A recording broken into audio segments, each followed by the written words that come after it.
Is cybersecurity for you? I'm sure that, whenever you start looking into this field, you wonder when you see all the verbiage if it is for you, because it can be scary. A non-traditional yet highly respected path. Nope, you don't need a four-year degree.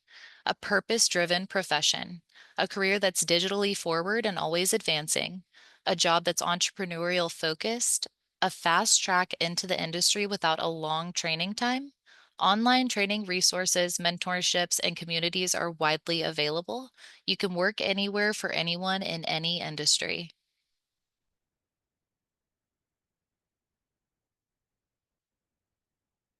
Okay, and then I believe I'm passing it over to Asif. Yeah. Thanks, Danica. Yeah, absolutely. Thank you, So, Asif. mhm, yeah. So, I know cybersecurity, can sometimes feel like this big, intimidating concept that only IT professionals or government agency deals with. But the reality is somewhat different, and it kind of affects us all every single day. So, in the last couple of decades, the cybersecurity has skyrocketed, and why? Because everything now is digital. Our businesses, our lives, even our critical infrastructure, healthcare, finance, energy, and they all are dependent on technology. So today we're going to break it down and share some good real world examples and share some insights that I have from the subject matter experts for you. Mhm. Next, please. Okay. So to explain cybersecurity in simpler terms, since everything is digitalized and cybersecurity are techniques and tools used to protect our digital systems, to protect our networks, to protect our data from threats. So every app, every single device, and platform you touch is vulnerable to threat and to attacks. And if you look into it, you might have also observed it too that cyber attacks are everywhere, from your Instagram DMs to the Wi-Fi and everything. So the tools and techniques to use to prevent from these kind of attacks is called cybersecurity. Let's move on to the next slide. So here I'm going to give you the example of 6 types of cyber attacks that you need to know before diving into cybersecurity curriculum or to invest yourself into cybersecurity. So the first attack is called a phishing attack, in which the attacker or hacker he kind of sends you a fake email or DM pretending to be legit, and where they ask you for your information and they kind of scam you or they kind of take your credit card and misuse the information accordingly. The second type of attack we're talking about is a malware attack. So, malware attack is a malicious software that can damage or disable your computer systems. It usually happens when you download a file which is a sketchy file, or maybe you visit a URL which is not safe, and from there you can get a virus into your computer. The third common type of attack is called man in the middle attack. So imagine like you're talking to your friend and someone is secretly listening to the conversation. So what happens here is that the hacker he gets access to the information that's being transferred from your computer to the server. And then later on, he can use that information against you, or he can get the information like your credit card information and all these things. And these can be used against you later on. Um, Password attacks are more common attacks where the hacker they kind of attempts to obtain or decrypt a user password, and that easily happens because people they usually kind of just use random easy passwords like their pet's name and adding their date of birth, which is easy to hack. So it's always recommended that you need to make sure that you use a secure password, alphanumeric password with special characters in it. Um, then there are more common type of attacks that happens on the organization. One of the common attacks is called DOS, also called denial of service, where hackers they overload a website or a system with too much traffic that it crashes. And when a real user he sends in a request, it's being unanswered. The next tag we can call it APT or advanced persistent threat. So in this, the hacker he kind of have an access to a certain period of time to the network. and from where he can slowly steal the information that's being transferring from the computer to server or one server to another. So these are the basic common attacks that you need to know. And then we can have this discussed later on the curriculum as well. So the next part.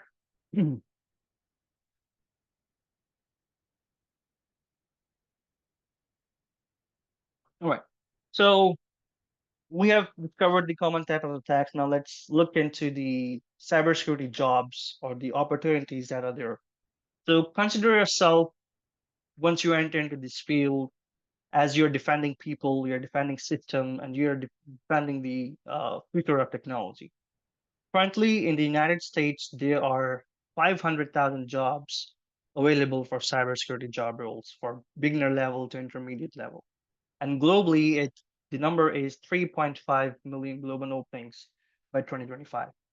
And as per the Bureau of Labor Statistics, BLS, the projected growth for cybersecurity job roles would increase to 33 to 35% by 2033, which is far more than the other job roles that we see. The best part about cybersecurity is a lucrative job and it gives a good amount of money. So the entry level job roles can start at $60,000 to $100,000 a year. And the best part is that you can work remotely. Many of the organizations they offer remote work in the cybersecurity. Next slide, please. Okay, so I'm going to give you one of the real world examples for cyber threats. So let's take an example. Let's meet Sarah. Sarah, she used to be shopping from trendymart.com. And once she is logged into her account, she has saved her information, her address, her credit card information for easy checkout process. All she needs to do is to add the items in her cart, simply click on the checkout, and there you go. She has placed the order. So she usually receives emails from this website for certain discounts. She availed this opportunity, but one day she received a mega voucher, and she was so excited that that kind of email it asked her to enter the details that she has for her Trendy Mart account. She thought it's a verification process. She entered her account, but little did she know that her card was later charged for unauthorized purchases. So that's the common kind of phishing attack or social engineering attack. So I would like to explain to you a little about what social engineering attack is. So basically, social engineering is a tactic and it's being used by cyber criminals to manipulate individual uh, decision, right? They're based on human behavior. So they kind of send you an email or a text and they want you to respond to it, right? So kind of playing with your emotions. So they kind of send you a mega voucher, just in Sarah's case. And she got excited and she all of a sudden she clicked on that link. And sometimes they kind of make you feel threatened. Hey, your account has been charged, like fake message, your account has been charged. Contact this number or click on this link to secure your account. And in that way, it happens and you kind of uh, give access by yourself based on your behavior or your emotions. And you end up in the social engineering attack part. So in this particular case, Sarah was prone to this attack, which is called the phishing attack, which is part of the social engineering attack. So how could Sarah would have prevented this? Number one, again, I mentioned earlier, she could have used strong password. She would have verified the email address of the sender before clicking on this link. She could have installed antivirus. She could have installed firewall protection. Just by the name of it, firewall, it means it's a wall between your computer and the internet that filters out the information. So any harmful information that would be harmful for your computer, it's being filtered out.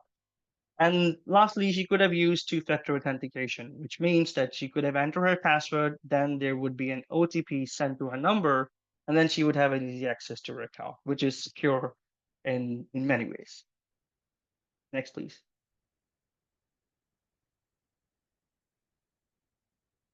All right. So these are the recent cyber attacks that happened in 2025.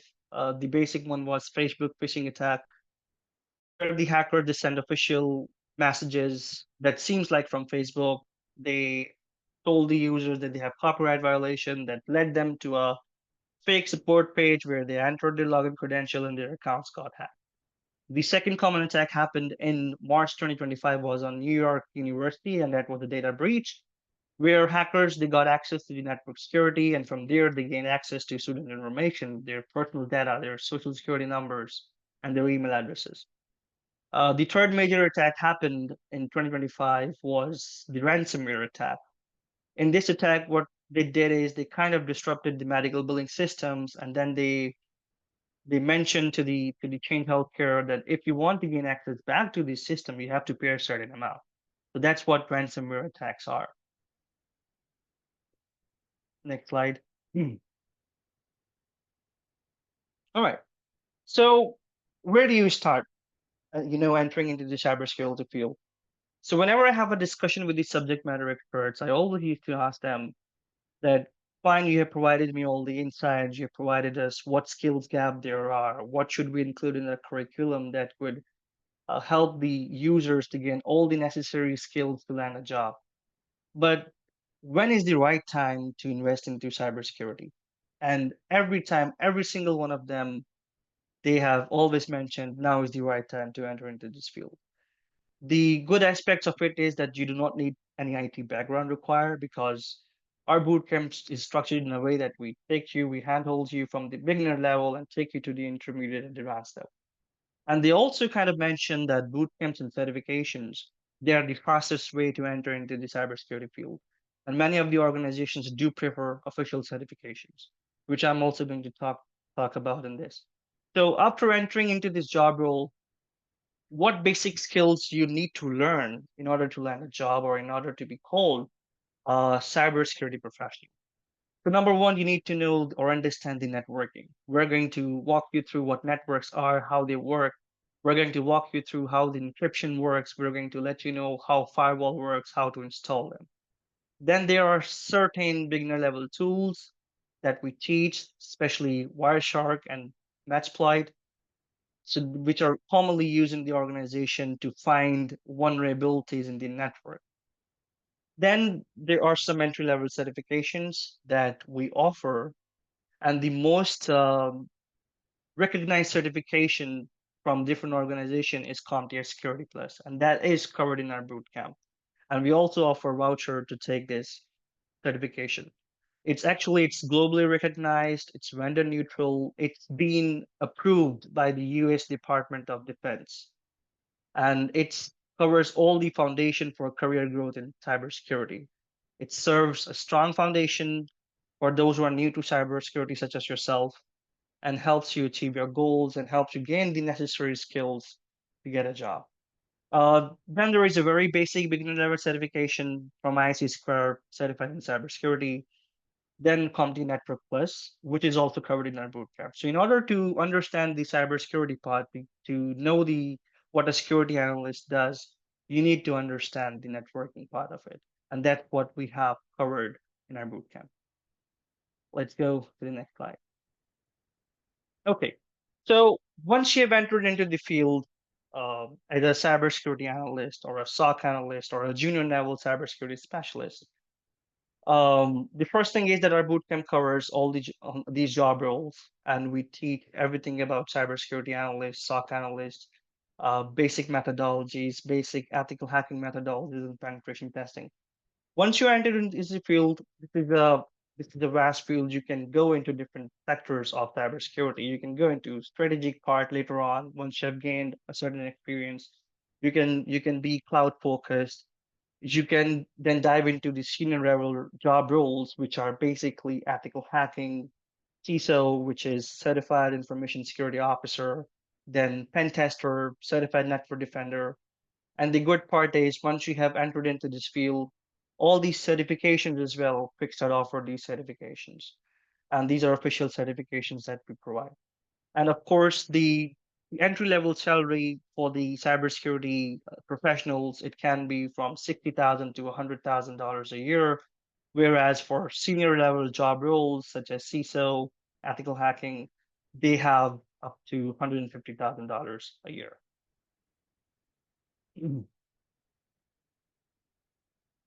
So, common questions that we usually receive from people is, do I need a degree? No, you don't need a degree. You don't need any IT background because we cover our bootcamp from the beginner level. We handle you and we take you and dive you slowly into the intermediate level. Then usually people they also ask us, is it okay if I've never coded? Yes, it is okay if you have never coded because we take you from the basic technical aspects and dive you into the intermediate level part of cybersecurity, where we discuss the strong foundations and help you get the relevant experience what IT professional does in a job. And the most common questions we get is, how do I balance bootcamp if you're working or if you're in school?